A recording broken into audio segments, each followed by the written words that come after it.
And welcome back, everybody, to another episode of Bubba the Bloom, episode 220.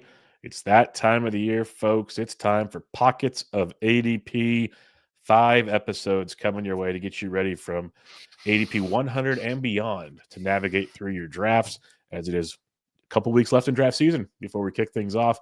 Before we get to all that, you can find me on Twitter at BDentric, the podcast at Bubba Bloom Pod, and on Patreon at patreon.com/Bubba Bloom.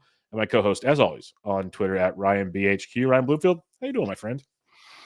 Fantastic. For a couple of reasons. One, I'm excited for this series. We've done the Pockets of ADP for a couple years now, but we kind of do that last couple of weeks search through the player pool, those middle rounds, those late rounds to get everybody going. And we kind of take it at a different angle, right? Because we did all the position previews. It's comparing position to position kind of in a vacuum.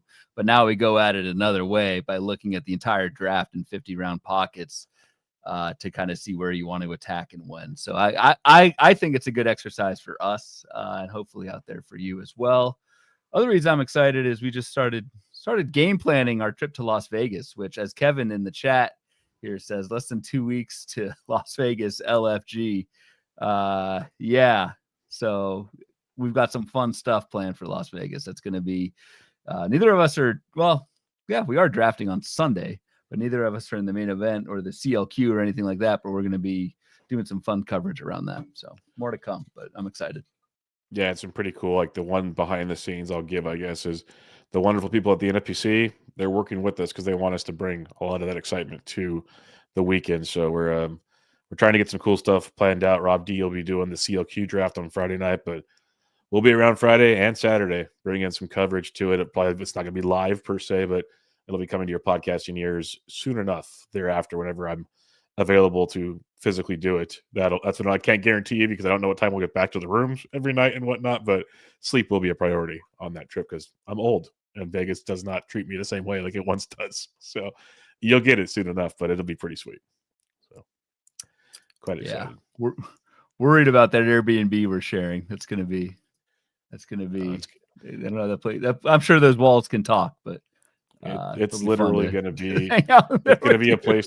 It's going to be a place to sleep for like 5 hours and take a shower and go back to the hotels. What's going to come down to? Hopefully more than 5. But you're right. Who knows? Yeah, I'm not crossing my fingers on that. But yes, hopefully more than 5. Probably not Saturday night. I know that much. All right, a couple other bits of announcement besides the Pockets ADP, and besides Vegas. That's going to be awesome. Is we mentioned it a little bit on a recent show. We mentioned it on the Patreon only episode that dropped on Thursday. If you're a Patreon member, we did our little pitching debates for you all, about a half-hour show. They're debating 5 pitchers between the two of us.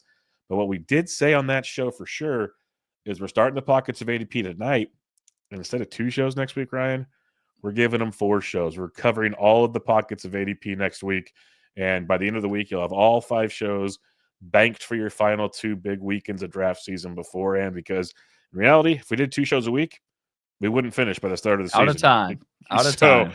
You're getting 4 shows next week. 2 will be live as usual on Tuesday and Thursday evening, and then the other 2 will be in between there to knock it out for your little pre-recorded action. Just the only way to physically make it work for you all. So you get them all next week. Yep. Final stretch, final sprint. We talk every year like it is so freaking crazy for both of us right now, just with everything going on in drafts.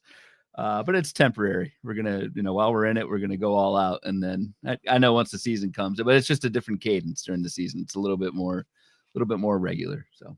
Yep, a little bit more regular. It's a Bloomboard show and it's a BAB show. It's a Bloomboard. It's a little bit. Exactly. It's a little more structured. No more 5-hour marathon streams multiple nights a week. Yeah. And that's one of the funny things from the show we did on Patreon earlier that made me laugh is we're talking about all the content we want to put out there. We're going to Vegas to do this. We're having fun and all these aspects of it. And we still have to book like our final 3 drafts. We haven't even scheduled those somewhere in the mix of all of that just yet. So that'll be exciting as well. Yeah. But, yep. Your guy signed an extension tonight. The Law Dog got a 7-year deal. I'm pumped for it. For it. Not much. 7 years. I think it was like 66, something like that. Yeah. Which I know Michael Cicchini in the chat here in the Discord says it's he's going to be 31. He wouldn't have signed it, but it's kind of a combination of He wants that avoid the arbitration years, and it's kind of just a stability thing. They did it with Rooker, who's obviously older than Law Dog. I'm not ignoring that, but Butler's done it for half a season. You're going to cash in type thing. You might as well cash in and see where it goes from there. And if he's good, he'll be 31. He can still get one more big contract. Look at all these guys in their early 30s getting paid right now. So if he produces, he still has a big one coming his way. Yeah, and he's got one. I mean, he's still in pre-arb years. So 2020 next year is pre-arb for Butler. Then it's 3 more arbitration years. He's not a free agent until 2030. So they basically bought out his arbitration years plus a couple others. So that's what they did. Like you said, it's exactly what they did with Rooker. Yep. And that's like what the Rays have done with all their guys for years. It's just what teams that don't like to spend money, this is how they have to do it if they're going to do it. So have to is probably not the right word because they can spend more money, but you know what I'm trying to say here. And I'm glad the A's are at least doing it because the idea of having Rooker and Law Dog locked down for a little while is a plus. It is a plus. So yeah. I'll take it. I'll take it. That's for sure. All right. I think that wraps up our announcements for now. Let's get into some pockets of ADP, Ryan. I think I'll hit the button for you here. New StreamYard feature scenes. Yes. He's afraid to press the button. It worked. It's not on a note. It's not on a legal pad. I don't know what to do right now. It's crazy. But yeah, here we are. We're looking at the pockets of ADP 100 through 150. Ryan, the floor is yours to explain what we are looking at here. Okay, so this is going to be, this is the format for all of our pocket episodes. I have taken basically by ADP, or the ADP we're looking at is March NFBC 12-teamers. So this is pretty fresh. This is 10 drafts since March 1st. We are looking at all the hitters there's 2 boards here. On the left side, all the hitters ordered by ADP from 100 down to 150. And on the right side is all the pitchers ordered by ADP from 100 through 150. And similar to what we did with our position previews is I took the projections. I believe this is Steamer and the Bat. Combine those. And for hitters, we're going to look at average, homers, and steals. And then pitchers, ERA, whip, strikeouts, and saves. So you can just kind of get a glance look. I'll post this out when I post the promo for the show on Twitter and Blue Sky on Friday. But similar to our position previews, it just shows where certain categories might be had, where they're not. It definitely shows out on the pitcher side, like which closes are available in this pocket. I think just kind of gives us a general feel for where things are at a macro level at this portion of the draft. Yeah, one of the big takeaways I have every year from these pockets of ADP that stick in my head as I get my late drafts in, and we'll talk about them on these shows, obviously, is like for the position hitters, what are the main categories in this range? Because as you get deeper into drafts, there's going to be some categories that are non-existent, some that you can focus on, like catch up in homers or steals or whatever.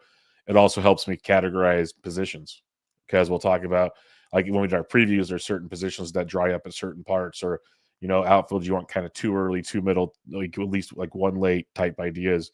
So you start to find the pockets. Is it 1 through 150? Is it 100 through 200? Like what are the pockets? You need to make sure to focus on those.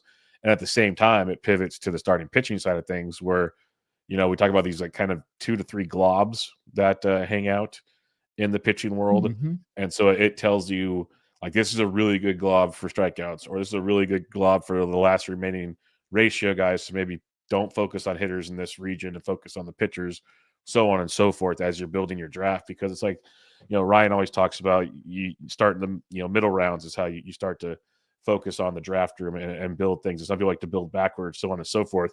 When you're building backwards, it's because you're looking at stats and positions. So that's kind of what you're looking on, how you can build things. And that's why we're focused on this. We all know how the top like 3-4 rounds look. We're not foolish in that regard. We know elite batting averages early, 5 category guides, shortstops early, all these kind of things we talked about. We know that. So how do we build off of that? And that's what these pockets are for. And that's it's one of the more valuable, I guess, 5 episodes that I absolutely love, because I'll take it with me in my final drafts every time. Just it enables me to, the joke always is like, Ryan has his spreadsheets and stuff and I show up with what's between my ears. It's because we do these shows. Like we do enough of these things where I know the pool, I have a good idea. I can walk in and navigate a minefield if I have to without having a full arsenal of stuff. So that's my brief synopsis of what we're about to take part in coming up here. No, I think you bring up a great point of working from the middle forward. Notice we're not doing an ADP 0 to 50, ADP 50 to 100 show. I learn your targets in these middle rounds and build around that. And you may not have the same targets that we do. You may target our fades, which may be a winning strategy in some years. More often than not, yeah. More often than not, but we're going to hit on a bunch of these players. But just in terms of your own prep, I think this is where you should focus the most. Focus on the names here, that these middle round breakouts are the ones that are going to get you in the money in my opinion, more so than the early round ones, because they're kind of all good in the early rounds. Focus on the ones you like here and then build around that in the early rounds and the end game. So that's hopefully the goal of the info that we will provide you with these next 4 or 5 shows. And for those that aren't in the Discord, I know we always tweet out questions, but something like the algorithm or something, questions just don't come in anymore. Maybe you guys just don't care. Yeah, maybe people don't care anymore. Yeah, like Twitter, we used to get a bunch of listener questions from Twitter. I don't get them for like any of my shows anymore. They're just like all gone. So I don't know if it's the algorithm or what, but like the Discord always has a bunch. But to my point, if you aren't in the Patreon Discord and you are going to listen to these shows, be prepared. Give us questions on these pockets. We will definitely. It helps add to the show, because like we have our structure we're going to talk about, but it's only going to technically highlight like maybe a third of this window. So if you have serious questions, like you can literally go to the ADP page right now. We're going to use it for the next 4 episodes after this. Like start picking it apart and bring those to us, because we're here to kind of help everybody ramp up to the finish line. And if you don't have social, we do have a email address, bubbabloom.pod@gmail.com, bubbabloom.pod@gmail. So send us a question there. Kevin says, why send a question? We're all here. Some of you all are here, which we appreciate. So any questions while we're going, of course, in the chat, we'll hit those as well. All right, so let's get cracking here.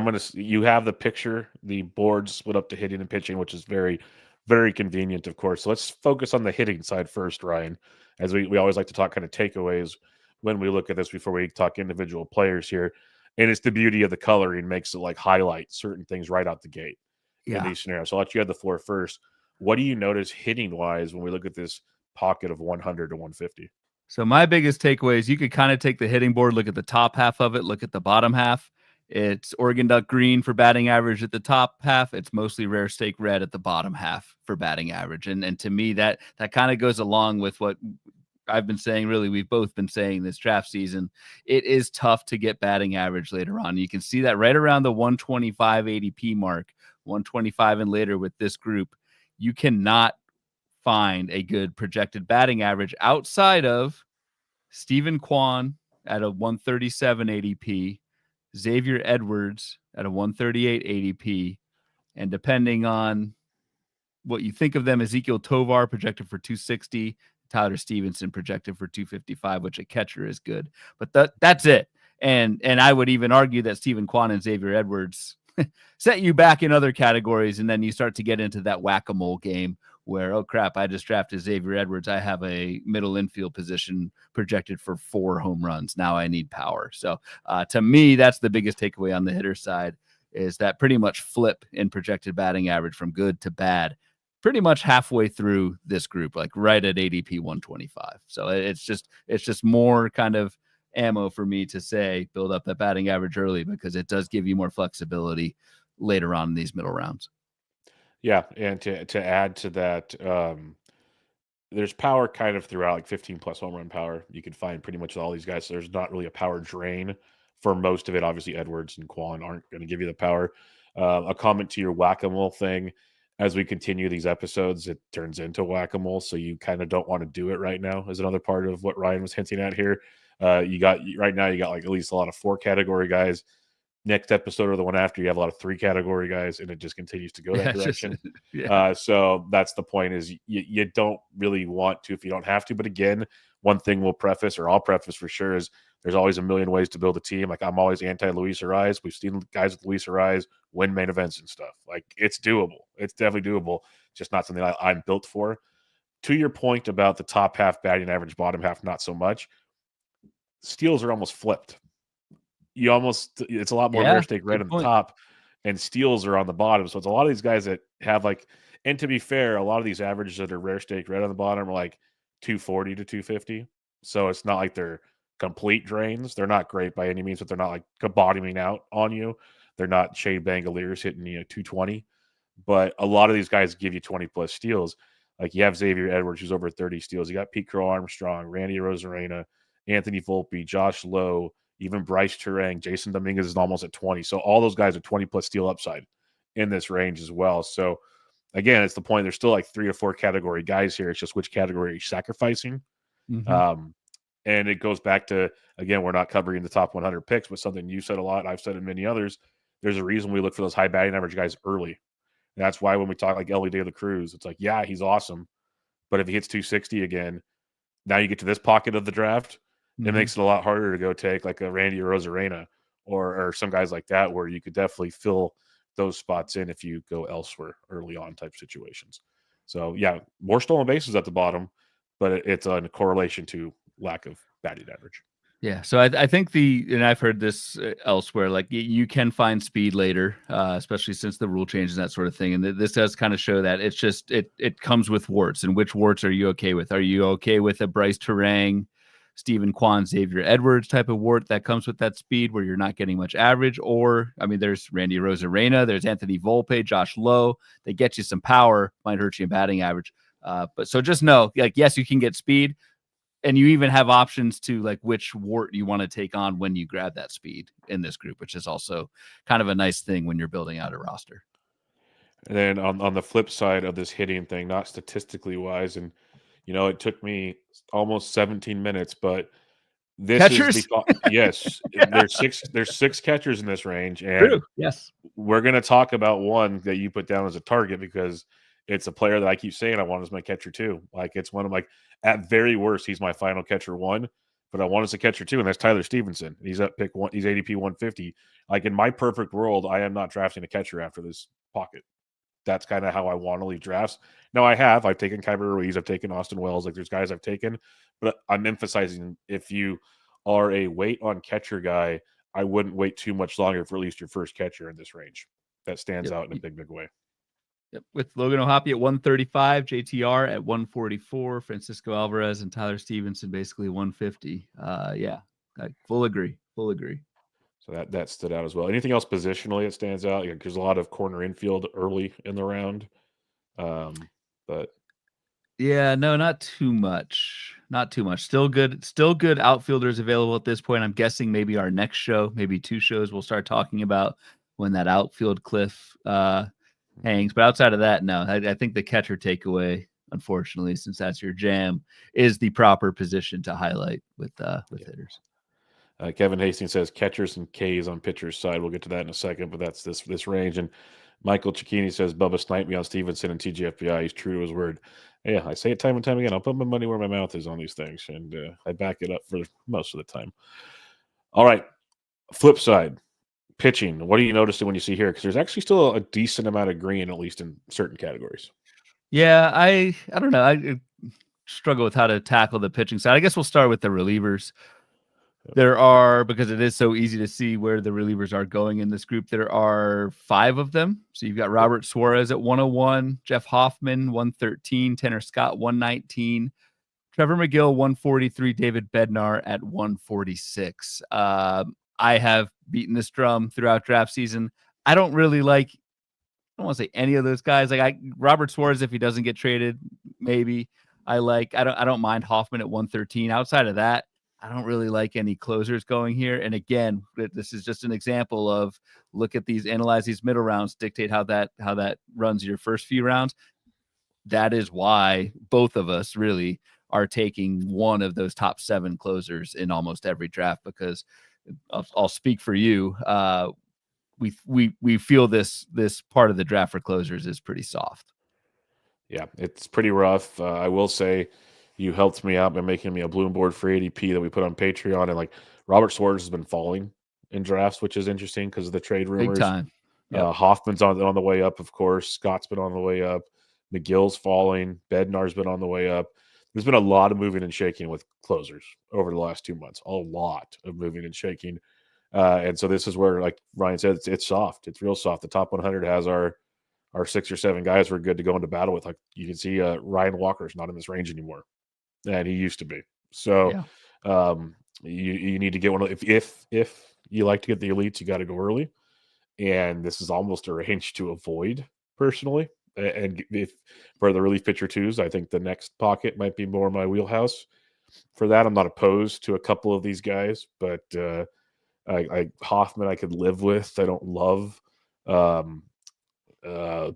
I'm starting to find a little bit of interest in, but again, not love. But most of these guys, I'm willing to just kind of wait for the Jansons and Finnegans of the world and see where that plays out. So I'm with you on that one. What do you think What on do the you think on starting pitchers? yeah. I'll jump the gun and let you answer Go for it. first. Oh, No, you go for me, first. it's kind of like Kevin Hastings said. It's a ton of strikeouts Yeah. compared to where it goes later on. Like it's easier to do the relievers 1, 2, 3, 4, 5s. That's them, but all of the starting pitchers are targeted for at least 150 strikeouts, and the ones that are at 150, like Sasaki, Strider, we know their innings limits issues. McClanahan, like those guys are all better than K Prime, Alcantara. Like we know those guys are better than that if they get the innings type deal. But you got Sonny Gray at 187 in this range. You got Flaherty close to 180 if you think he stays healthy. But Big Freddie at 197, Castillo, who I don't know how he's predicted for 182, Hunter Green 189, Bybee, Brown. There's a lot of dudes at 170 plus, which is so. These are your SP3s, hopefully, at least in this range. Maybe 4s if you're extra aggressive. But this is a great range to keep tacking on strikeouts because those will disappear rapidly in your draft.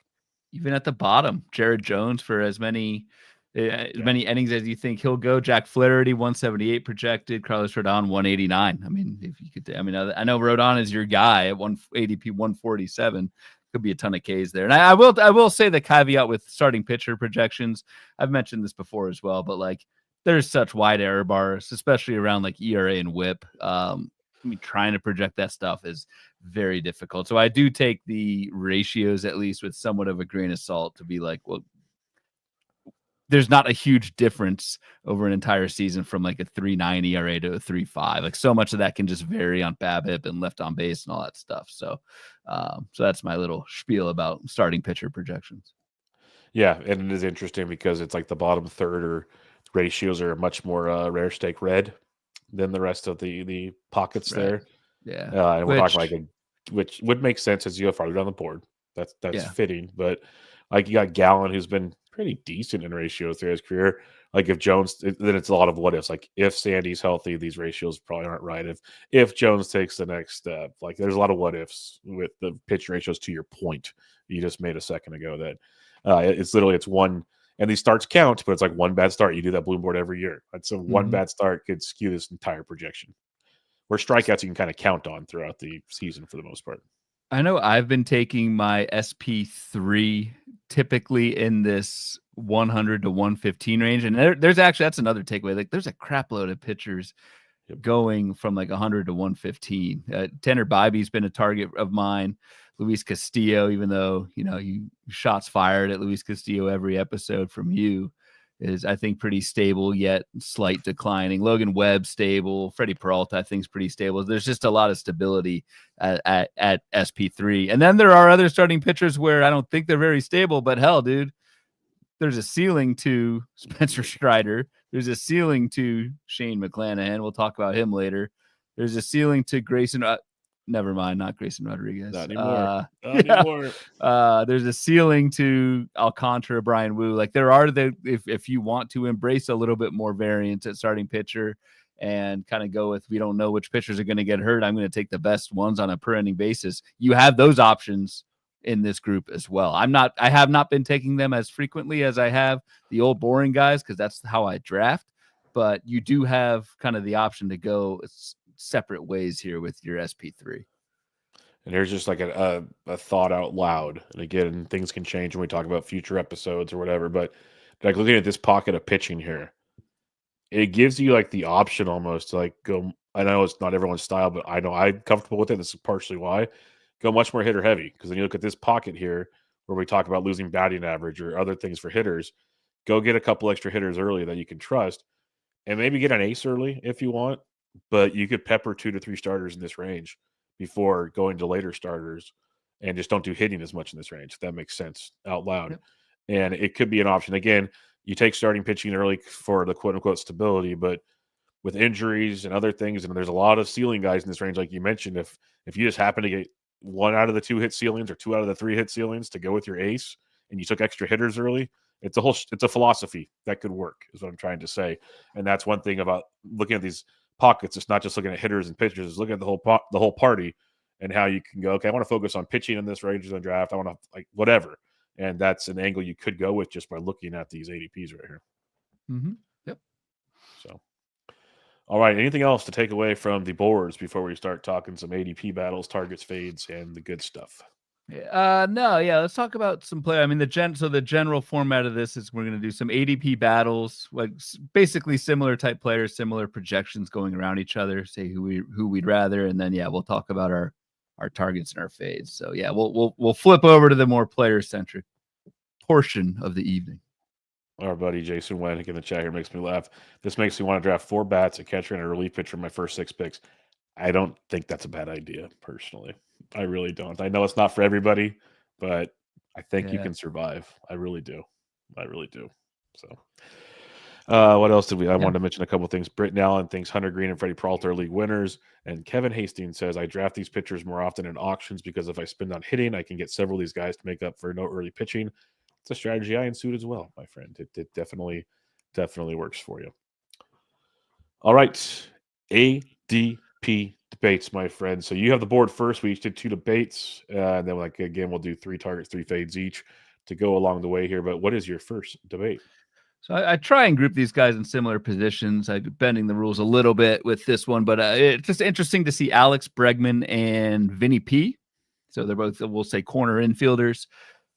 Going pretty much, Vinny P is going around later than Alex Bregman, 123 ADP for Vinny Pasquantino, and Alex Bregman has a 106 ADP, but basically the exact same projection between those two guys, a mid 260s batting average, low to mid 20s homers, and a couple bags. I'd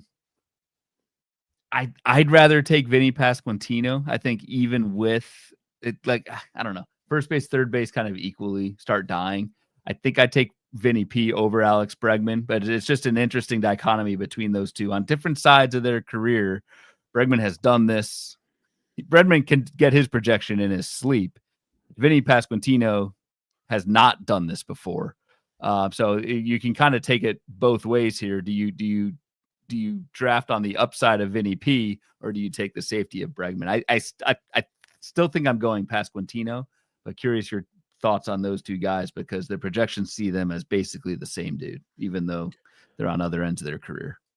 Yeah, there's a couple boring answers here I can give you. Is if you took a chance early, take a Bregman, take the stability, go that direction.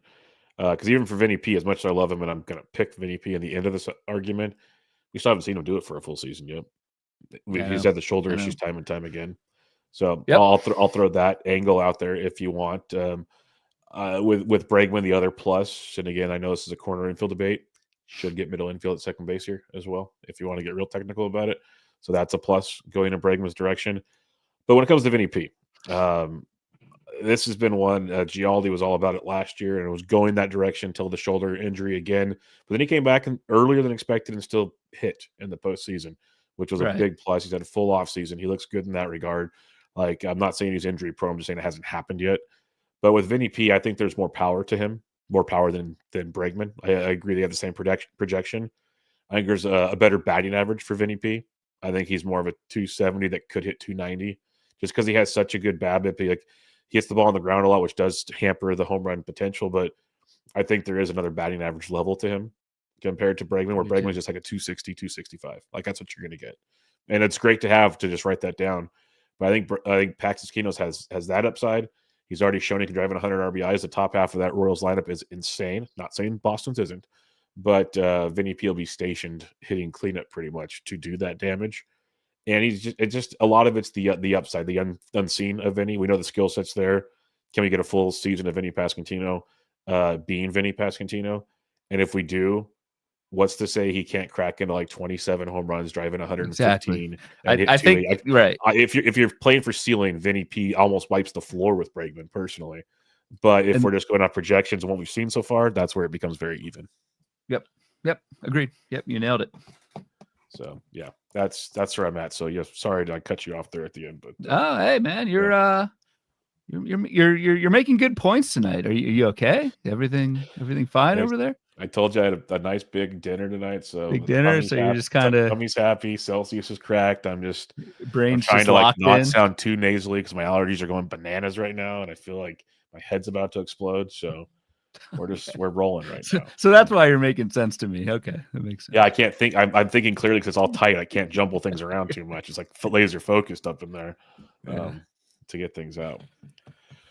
All right, who's your two? I thought this was a really good one. You filled this out before I did on the rundown. Yeah, this is interesting. It stood out to me when looking at the board that these two are sitting next to each other, and that's why it was interesting. So I'm glad you found this one interesting as well. So we got Luis Garcia Jr., someone we've talked about a ton on this show. I know he's a major target of mine. I think you are interested in him. I'm not going to say major target because I don't want to speak for you. But there's also like the caveats, like do they let him hit on that first lefty, so on and so forth. His ADP is 125, projection 273, 16, 15. You got Bo Bichette coming in with an ADP of 126, projection 276, 17, 11. Bo Bichette, like early in draft season, you couldn't not listen to a show and not get Luis Garcia Jr.'s name coming out. It was everywhere. Now that's Bo Bichette. Everyone's like, he's affordable. It's a bounce back. Yes, we've accepted he's not going to run, so on and so forth. So that's where this debate gets interesting because they're basically same projection. It's a middle infield thing. Like, are you buying the Bichette bounce back? Are you worried about Garcia? Those are the kind of questions. So where do you sit on this this player debate? Who would you argue has the higher ceiling between the two? Luis Garcia Jr. Okay, I disagree. Ooh, I think Bo Bichette because Bo Bichette has. I think your best case Luis Garcia, Bo Bichette has already done twice in his career. Granted, maybe a little bit different Bo Bichette, Bo Bichette because before the injuries, but Bo Bichette has kind of already done what you are wish casting. I'm not saying you, but one is wish casting Luis Garcia to do. And maybe it's not total wish casting. Like this is somebody who is entering his prime, could definitely improve. It's just for me, it's Bichette over Garcia. I like Garcia. It's not a slam dunk. I just think Bichette looks healthy. He has attempted a stolen base so far this spring, which I do look at. I do like to see who is actually trying to run this spring. And Bichette was thrown out on that stolen base attempt, but at least he tried. It's the thought that counts. It's the thought that counts. It's honestly, it's the willingness to run that counts. I mean, Bo Bichette has had 5 stolen bases each of the last 2 seasons. I think it's a good sign that he's at least willing to run in spring. So I'm going to go Bo Bichette. I think I'm just higher on Bichette certainly than you are, but even more most of the market. I think if Bo Bichette has a healthy season, he's not too far off of the version of him that we saw in 2022, which again I think is kind of like one of your better case scenarios for Luis Garcia. Okay. I'm obviously the Luis Garcia side of this one. I think Bichette will be much improved. Obviously, health dictates that. I think Bichette's batting average closer to 300, which should beat Garcia out. I think he's a 20 home run guy, maybe 25. We saw Luis Garcia hit 18 last year in his age 24 season. Bichette's only 27, which is very interesting. He feels like he's old as hell. That's what I'm saying, dude. Yeah, man. Garcia, but he got the 18 homers in 140 games. Not saying he can't get to 20 either. Like to me, we saw Garcia steal 22 bags. You're saying Bichette's done it. He's done it once, 29 and 25. The other one was 24-13. Garcia could do that without a problem, I don't think. But the 29-25, that's where with Garcia, I think we could have another level where we see like 25-30, and that's where he takes Bichette to town to me. Like he's hit for average throughout the minors. He hit 282 last year, 266, 275. Like in the minors, he's close to a 300 hitter. So I think he's a legit 280 plus guy. Power continues to develop. Nats run for days, like we've talked about. The biggest thing with Garcia for me is the playing time, which I've been confident in. There's a lot of people that are skeptical about it. Let's put it that way. Yeah, just in terms of a platoon. Yeah. Just because of the way they treat him versus lefties, which for a player of his ilk, I should say, and his age, that's just stupid. But again, I'm not a manager, so we'll see how they do that. We've raved about this Nats lineup for fantasy. We love it. And if he's hitting, and that's the other part, is we've seen him hit towards the top, we've seen him hit fifth. So that could dictate how some of this plays out as well. I just think Garcia's got the ceiling Bichette does not have, because Bichette's just, even if he runs, he's not going for 20 steals again. So agreed. But I think he beats him in power and in batting average. I would push back on the Mats haven't given Garcia a chance to try. It's been over 800 career plate appearances against lefties. It's a 265 on base percentage against lefties for his career. That is awful. Were those? And all I don't know if you're in an NFBC half week with Luis Garcia and they play two lefties, like you're starting them, but like that's tough, dude. It's a 2% career walk rate against lefties. He has done nothing against lefties his career, and it like I said, it's 843 career plate appearances. It's not like the Nationals haven't given him a chance. So I do worry about that with Luis Garcia. Well, okay, for me, the only thing I'll point out is, and given it's only been like 2 real seasons with the Nats, I believe, because was it three full seasons with the Nats? Because prior to that was the Padres. But you're still, your point still stands. It's been weird, and like he walked more in 2023 versus lefties. Like he had where's his OBP? I can't. He had a 3% walk rate against lefties. Oh, I was looking at a different number. My bad. I was looking at an idiot. But yes, he's not great versus lefties. Okay, fair enough. But not great is being nice. He's actually horrendous. What he does better than Bo Bichette is he stays on the field. That's been a plus. That'll give you. That'll give you. And he runs. That's important for fantasy sake. So a lot of it depends on, does Bichette bounce back and can he steal at least 10 bases? Yeah. And does Luis Garcia not get platooned? That's, to me, the biggest kicker between the two. I'll take Luis Garcia. Again, we're kind of laying out the pros and cons of each one. I've taken Luis Garcia in drafts. I've obviously taken Bo Bichette as well. So I'm fine with either one, but just laying out some things to think about if you're going. I have before we go to the next debate, just a fun question. There is going to be a wrong answer, but right now there's no wrong answer.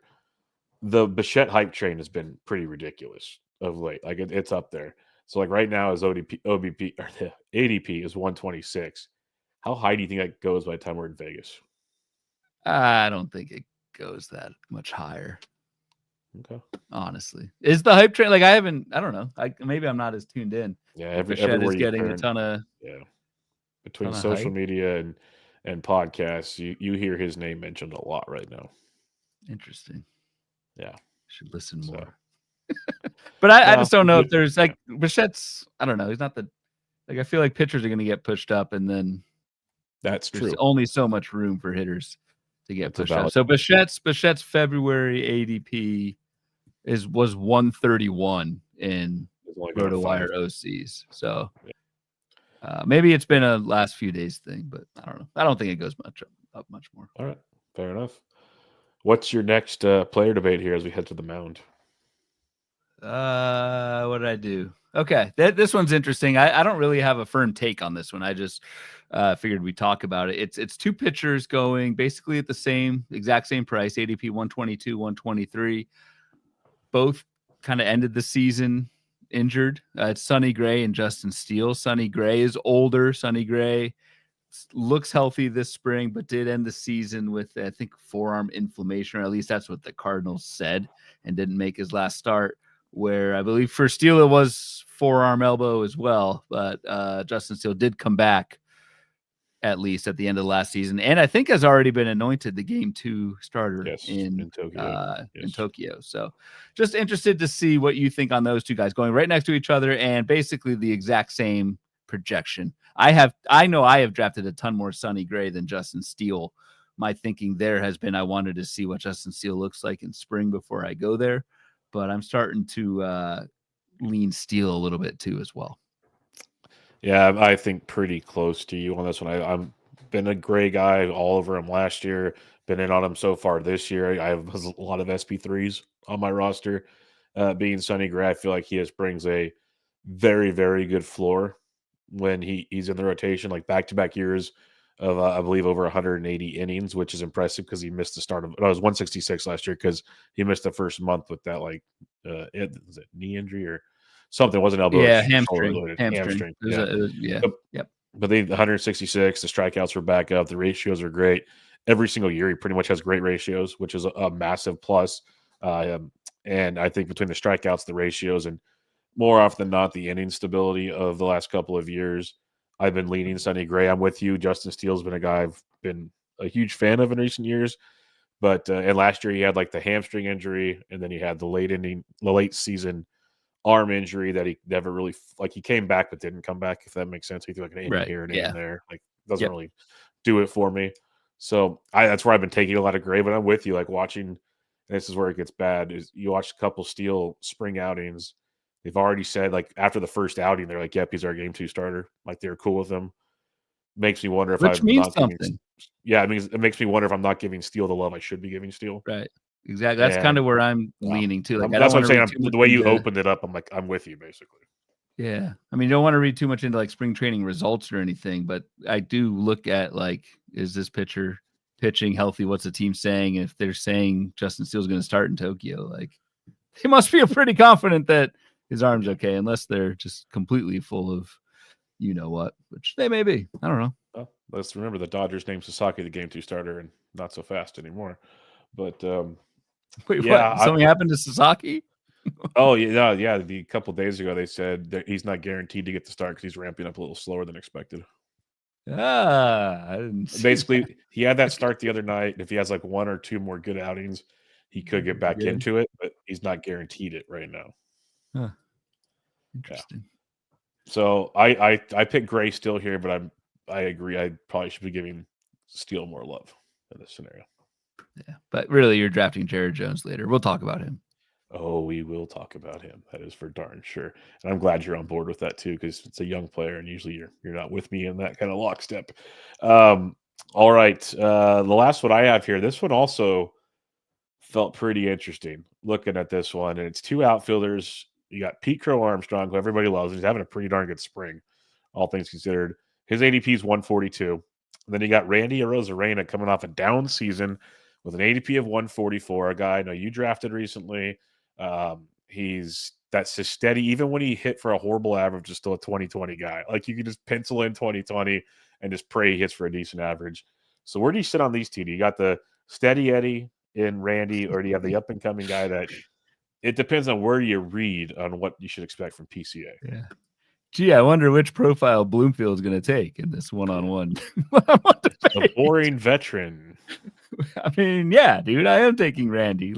I am taking someone in a down year that he had last year, still went 2020 and outperformed his draft slot.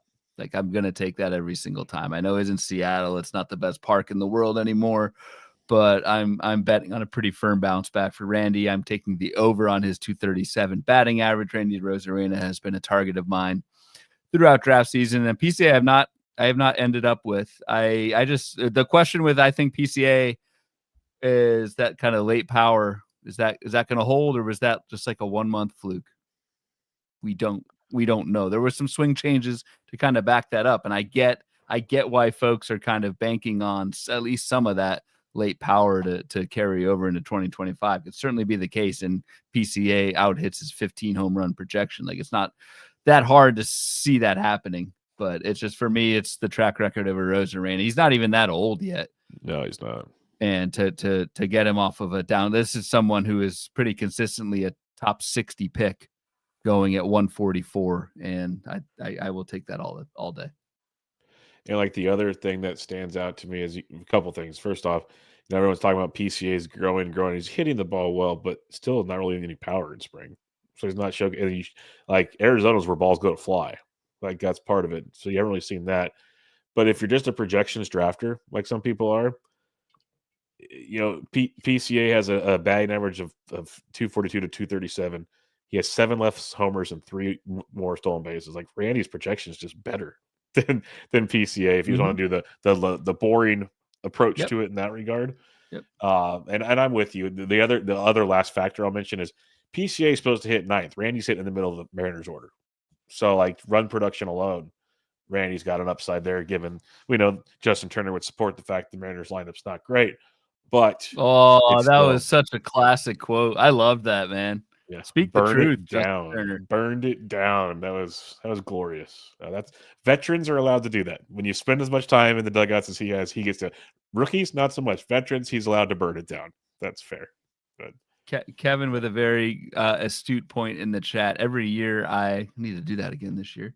yeah. Every year, somebody outside the top, I think top 12 rounds, pushes up post first round value. And every year I ask who is that going to be? Like, it's literally been every year for the last, I think, 8+ years.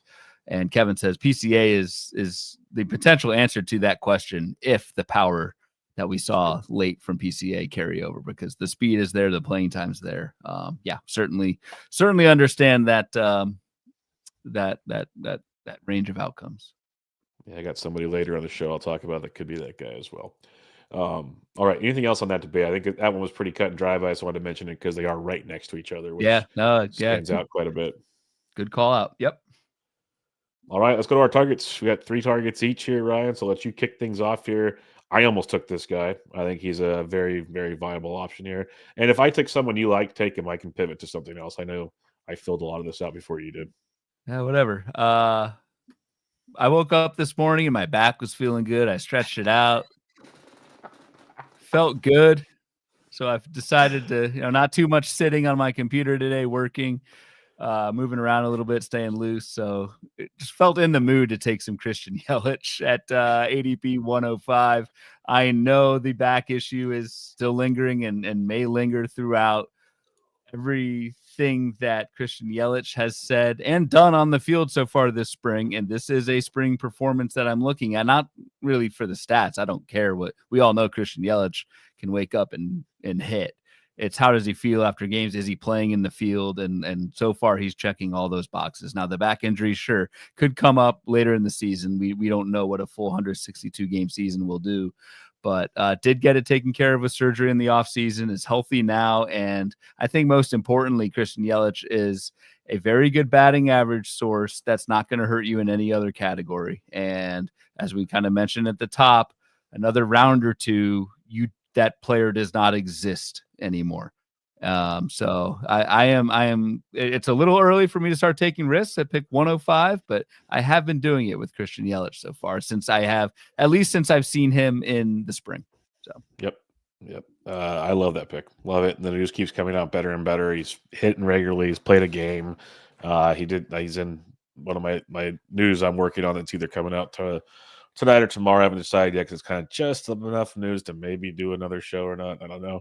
But he's producing in the right direction. Let's put it that way. So I'm a fan of that one for sure.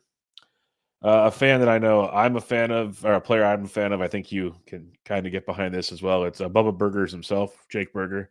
I don't have my graphic ready. What the hell? Don't worry. It's all good. It's a great combination of if you just like feel good stories, what he's been doing with his daughter's open heart surgery and hitting home runs with medical bands on his arm and stuff. Like sometimes you got to believe in karma once in a while, folks. That's a positive direction with Burger. But on the analytics side of it, which most of you really care about, one thing we talked, like he's hit 250 in 3 straight years. I love being able to write that down. Just like pencil the certain, maybe he goes to 240, but still he's not going to like just fall off the rails unless something goes crazy.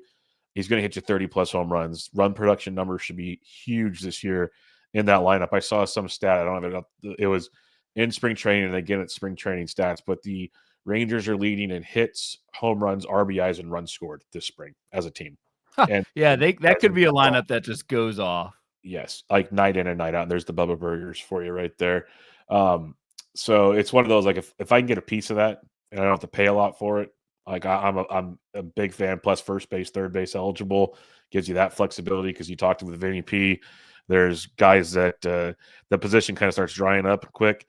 And the last thing I'll mention for you, those that remember us doing our first base preview, if again you believe in projections, Burger's projections pretty much very similar with Pete Alonso, like the Austin Rileys of the world, Machado, like all these dudes, Matt Olson, all those corner infield guys that go early outside of stolen bases. If he's in lockstep with a lot of these guys, so give me all the Jake Burger I can get. And look at this for folks not watching. I've got the Safeway website up for Bubba Burgers. 7 5-star reviews. So that's, I mean, for food, it's more than I have. That's more than the show's gotten in quite a while. So Bubba Burger beating us there. But not to go too far off, but man, even inflation hasn't helped Bubba's Burgers. $16 for 6 frozen patties, man. Damn. That's tough. But Hey, I need to go buy some of these and do like a video of me making them. Like I talk fantasy just to make it go full circle here. Yeah, we should probably get some at the Airbnb, man. Some Celsius, Dude. High noon some Bubba Celsius. Like Michael Cicchini in the chats. You guys got to reach out to Celsius, High Noon, and Bubba Burgers. The Bubba Bloom Pod brought to you by like all the shit that's bad. Yeah.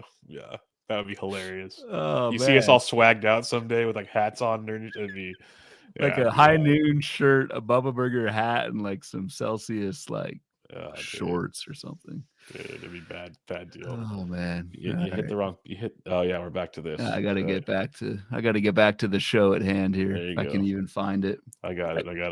I just feel the need to show a Bubba Burger whenever you start talking about them. All right, so my target, you can pull it up while I talk about my target. Is Tyler Stevenson. So I'm going to take the catcher, and you're not. I guess whatever. But yeah, you're on board with it. It's not only just Tyler Stevenson himself, who I do like, right? I took Tyler Stevenson way back when the first meatball draft back last August in the 11th round. I just think it's somebody, we talked about the state of the catcher pool at this point, to get a catcher that hits 255 or is projected to hit 255 at a position where batting average is, let's just say, not a strong suit at catcher. Tyler Stevenson's a great pick. And he pairs it with, like, I think mid-teens, 20 home run power in that park. Yep. So I just like Tyler Stevenson, but I also like where he's going in the draft and also like where he's going within the catcher position, because I feel like he's one of your last chances to get a productive catcher, and you can do it at 150. So, that works.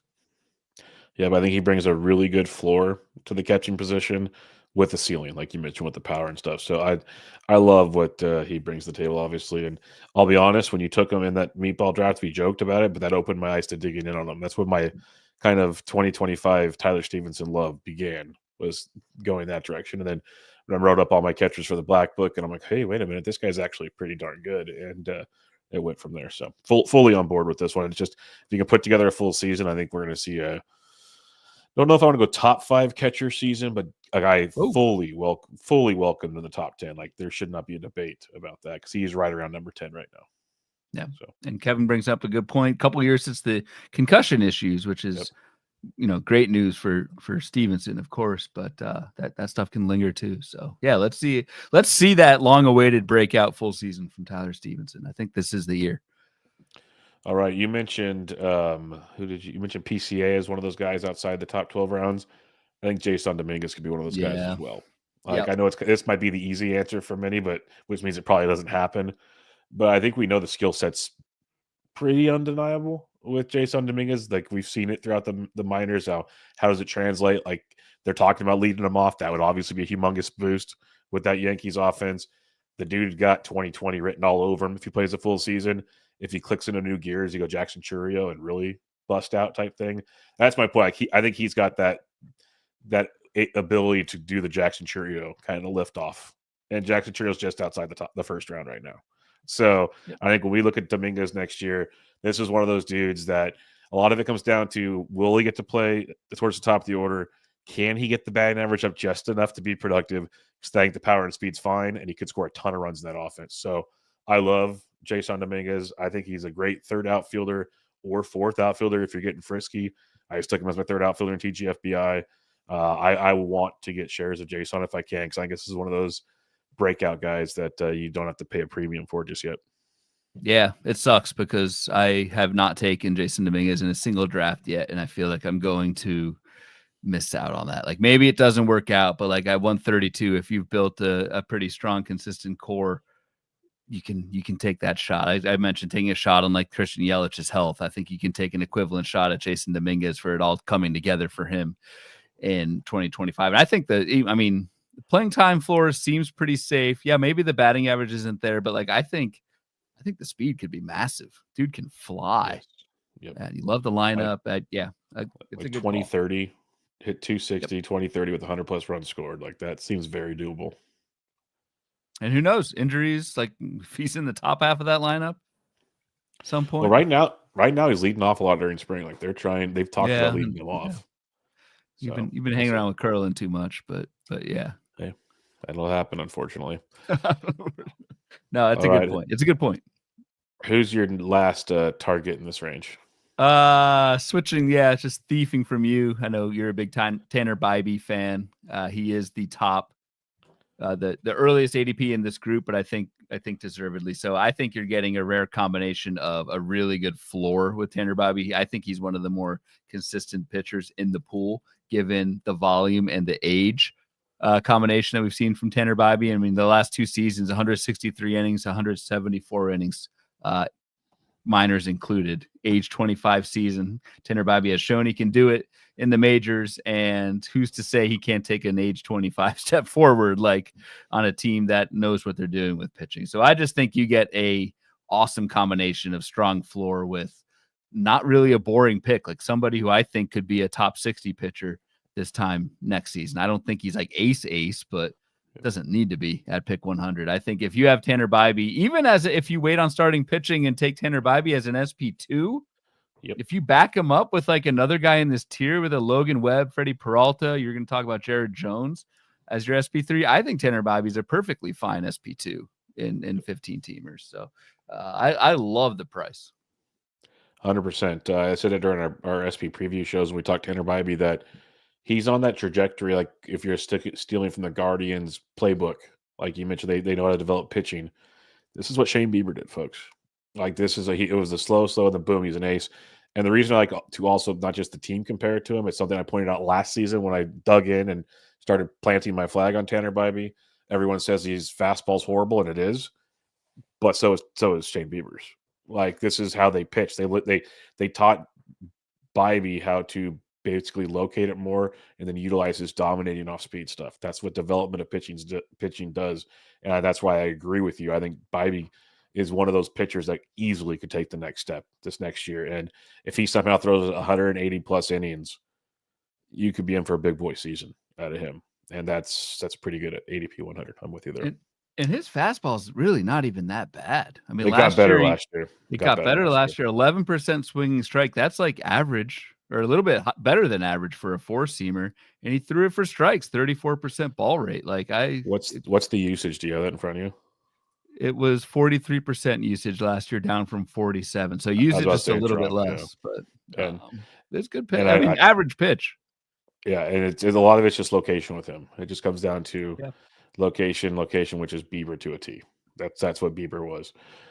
All right, for me, it's Jared Jones. And like I said kind of earlier, it makes me kind of warm inside knowing that Ryan's on board with this as well, because as you guys know, Ryan doesn't like to take chances on young players that often. And I hate the youths. Yeah, well, I'm not saying it's wrong, but like it's just usually something that immediately goes, no, that's cool. I'll take like this other guy. I'll take Sonny Gray or something like that instead of taking a chance on Jared Jones. But to me, like there's no way I'm ever saying he's Paul Skeens. But on this team, that if we look at our developing pitching right now, you got Skeens, which probably anybody could develop, to be fair. You have Jones, you have Bubba Chandler coming, who just got sent to AAA, but not for long. And when you look at Jared Jones, when he came up, like he actually started the season with the Pirates. People might forget that. That's a big thing. He was utterly dominant for about. He was like Skeens for the start of the season. Yep, sub-4 ERA for the first 3 months. Then he got hurt in July, missed most of July and August. They also kind of said we're going to monitor, like it's part of he's hurt, but we're also monitoring his innings in a roundabout way. His September, October, when he came back, his 26 innings wasn't great, but we still saw this guy with some just filthy strikeout numbers that you can kind of take with you. And there's like we saw a 19% K to walk in the first half and an 18 or a 16.5 in the second half because the walk rate went up a bit. But just some filthy swing and miss stuff with him. He's developing another pitch right now, which is going to make him even nastier this season. I think a year removed from this big season that we saw from Jared Jones, where he threw 122 innings basically, so he can go 150 pretty much out the gate.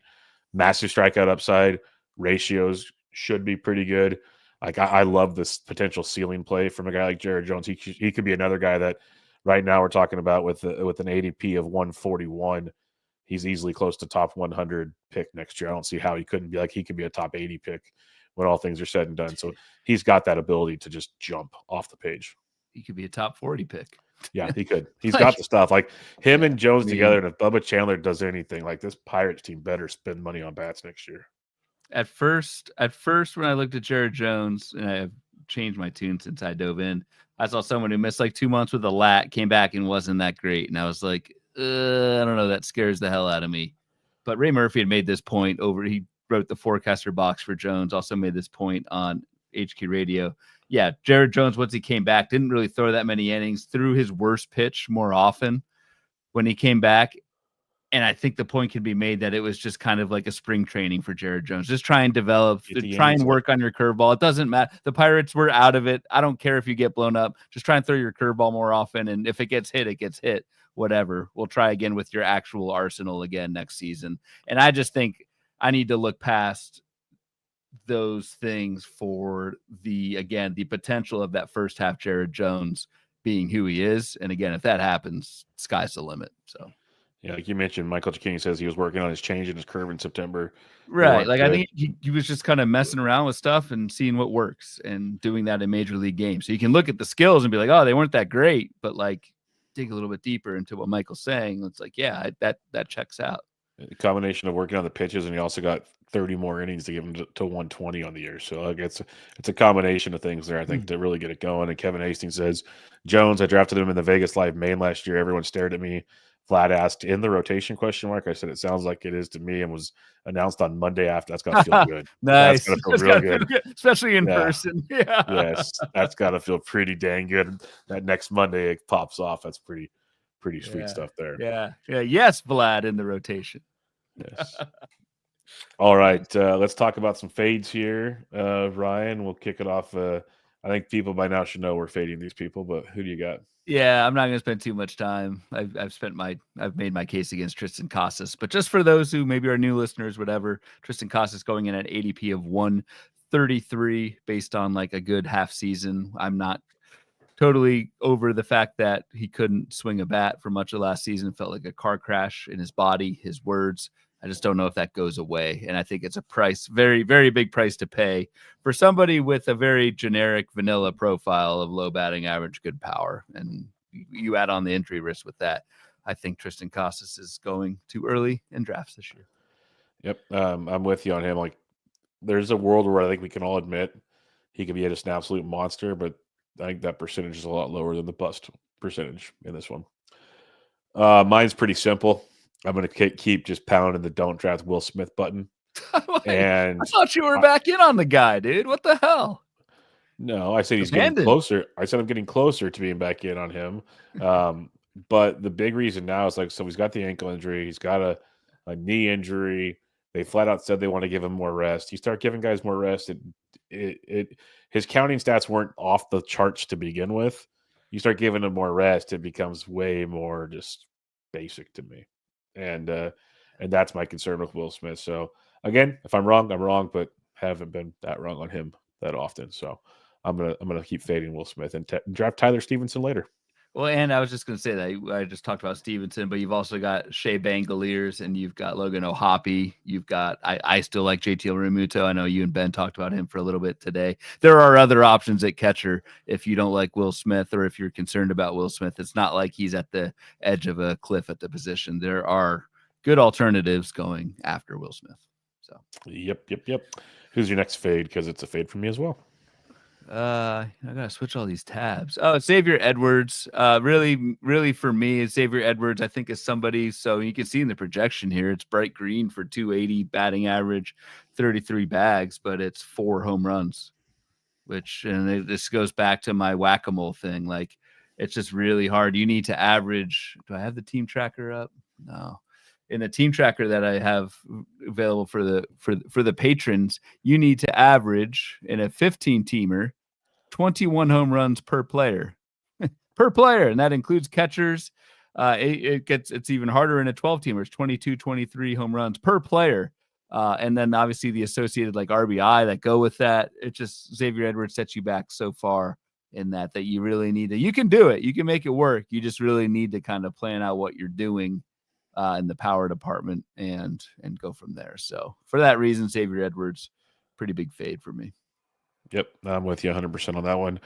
That's a no for me, dog. In a similar vein, Bryce Terang is a fade for me because similar to Edwards, not a lot of power, just slightly more. You might see it 7 home runs last year, so maybe a little more. He's projected for like anywhere from 8, 9-ish, 10, which isn't horrible. But for me, people are loving him because he got the 50 steals last year. I loved him last year because he was a lot cheaper than this.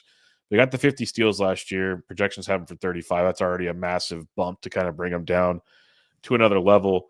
But unlike Xavier Edwards, he doesn't hit for average. He hit 254 last year, 218. And then his other MLB experience, 258. Those are his 2 MLB experiences. Never mind.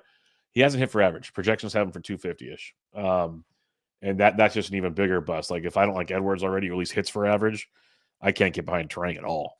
Like that just really takes it out of me. He has to steal all those bases, but he's not really helping you anywhere else. So he's a fade for me. So for listeners out there who do find themselves in a situation where you need a lot of steals, who would you take over or who would you take between, Bryce Terang and Xavier Edwards if you had to, because they do give you steals? I'll take Edwards. I'll take the batting average with Edwards. And we're looking at how many home runs he hit last year. Look at the games played as well. If he puts a full season together, maybe he gets you 5 or 6. Maybe. Yeah. I think for me, he can still you 40 plus. I'll take the average with Edwards. Agreed. I think Bryce Terang, like he sets you back everywhere else, where at least Xavier Edwards will give you batting average, presumably some runs to go with that, and good stolen bases. So I would also take Xavier Edwards over Bryce Terang if forced to. Yep. And I love your last fade. Can you lighten the crowd on this one? It's Shane McClanahan. It's the double TJ. It's I think Dr. Dave. Dr. Dave reignited an old argument old debate, I guess you were having with somebody on Twitter from like months ago. Did that earlier today, but it was about Shane McClanahan and basically just like the success rate of guys coming off double TJs. And I know Shane McClanahan is throwing 99 or whatever, and I know he says he wants to throw 150 innings this year. That's all great, but if I miss on Shane McClanahan, it's not gonna piss me off. Whereas like if I miss on Jared Jones, it's gonna piss me off. Yes, that is very fair. And I don't have a whole lot more to add. It's just 2 TJs. I got to see it. Got to see it before I can invest with all the other pitchers around it that I like quite a bit. Yeah. And this one kind of stings because I was already fading this guy. So if people like say, well, of course you're fading him now. Well, okay, that's fair. Like I could pick someone else if I really had to, but I'm going to keep saying Grayson Rodriguez. I've been fading him the whole time anyways. We've never denied the skill set of Grayson Rodriguez. What I have fully backed is the fact he has never pitched a full season. That has never happened. Like where you're drafting him, we haven't got the workload to justify a full Grayson Rodriguez season. We've seen a great second half. We've seen good windows. We've never seen a full season of Grayson Rodriguez, and looks like we might not see a full season again this year already, and it's March 6th. So he was already a fade for me. If you guys think that's a lazy answer, sorry, but that's I could say Brian Wu. He's been a massive fade as well. If you want me to pivot, he looked great in spring on Thursday. I'll give you that, but he's always looked good. He's also had 2 massive near Tommy John scares in one season. So I'll just continue to pass on that one and take other guys around him like Jared Jones and like Justin Steele and Sonny Gray and take my chances there. Yep, agreed. I'm with you. And I also agree. You would have said Grayson Rodriguez before the injury. I'll back you up on that one. Yeah, I've been anti-Grayson for a long time. All righty. Got a couple listener questions before we head out here. I highlighted a couple things in the chat throughout the show I want to ask you. So Michael C. has a fun one here that I appreciate, especially after that last Brian Wu comment. He says, Wu goes over under his ADP in innings. His ADP is 131. I'm going to go under. Ooh. I'll say under as well. That's a good question, though. I'll go under as well. And then Jason says, and this is when we're talking about Dominguez, and I missed it live. Says, since his glove is terrible, does a Stanton injury get him DH at bats? Very good chance. Agreed. That's a very astute point looking at, and I think Stanton is rejoining the team. soon. But No. just to watch. He's scheduled for his second PRP injections.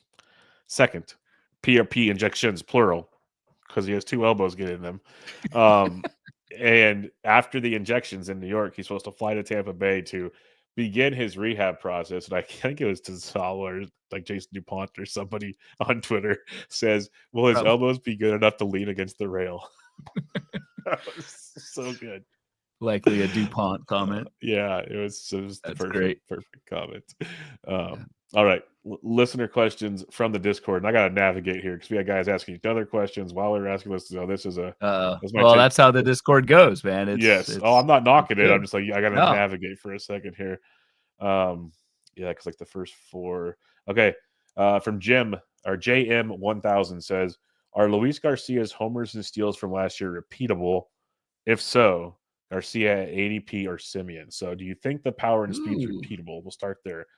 I think it is, obviously, because I took you do, of course. I do too. I do think what we saw from Luis Garcia last year is repeatable. Now, Simeon or Luis Garcia? Simeon's like 105, I believe, off the top of my head. Yeah, 108. 108 ADP to Garcia's 125. I'll still go Simeon, but it's close. It's pretty close.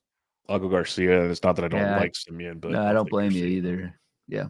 I mean, Marcus Simeon could very well. This could be the start of something not very good for Marcus Simeon. So I get it, but yeah, our buddy Aaron Gifts says Dylan Cruz, Jason Dominguez, PCA. Which of these youngsters has the shortest leash if they start slow? That's a good question. I will say Jason Dominguez. Now, you disagree? No, I agree. That's what's weird because I'm all in on him, but I agree out of the 3.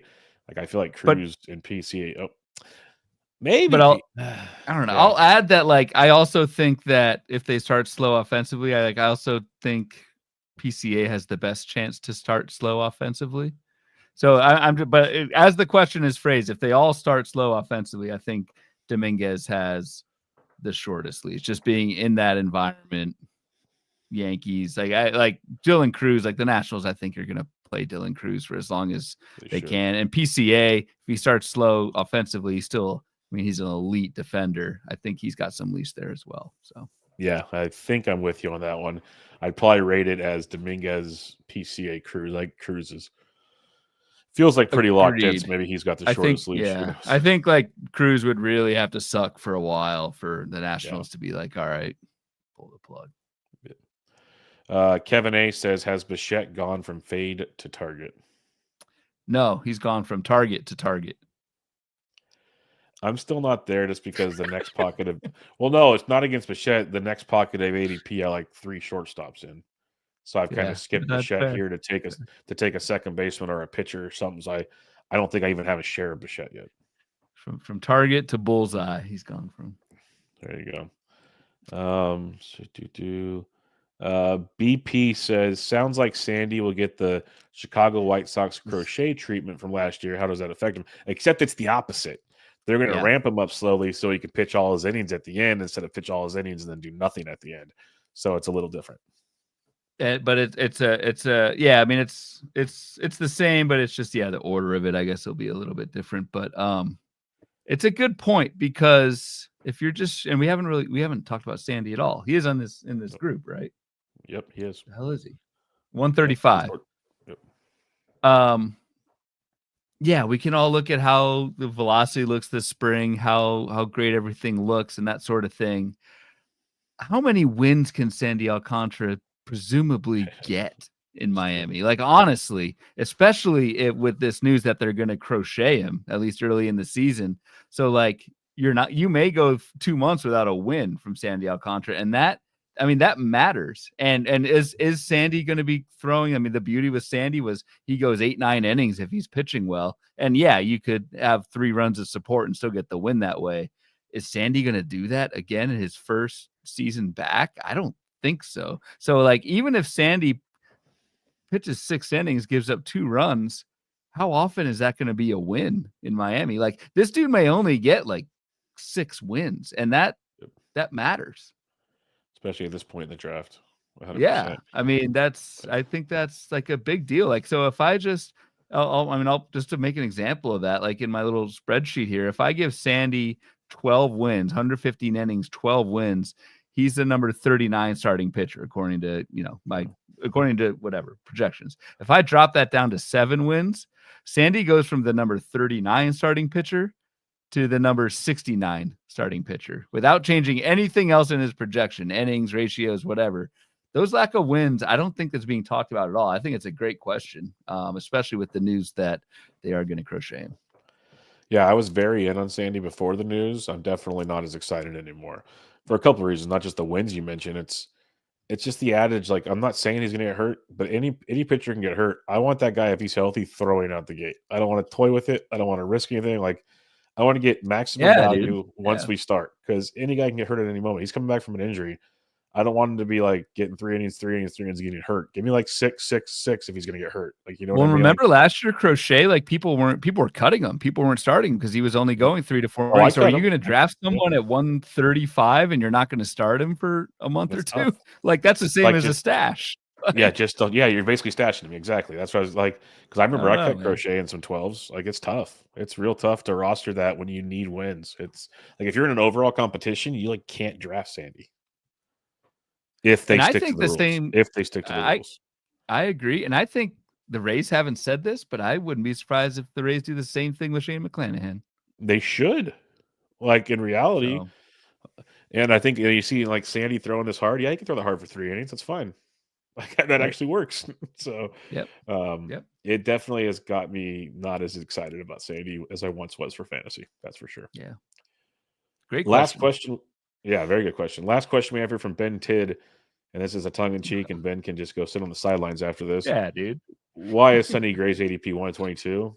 It's because he's good. So, well, I'll answer like a douchebag.